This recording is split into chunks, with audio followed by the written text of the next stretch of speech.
நீ கண்ட கண்ட இடமெல்லாம் ஓடி ஒழியாது, இடமெல்லாம் ஓடி ஒழியாது. முன்னணி முகமா பின்னணி கொண்டையா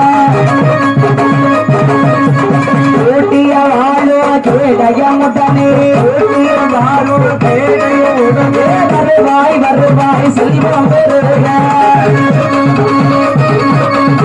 ஆரணிதனிலே நீ வருவாயே, ஆரணிதனிலே நீ வருவாயே. கைதை சலங்கை தான் விளம்பிட்டது மீது மீது எனவே சுப்பிய அரணுடன் ஆணைப்படியே சிறந்த குரு சுவாமி ஐயா அழைக்க, குரு சுவாமி ஐயா அழைக்க 21 மாடல் மார்பிலும் அக்கினி வெளியே விட்டு கரையில் வந்திடுவார்.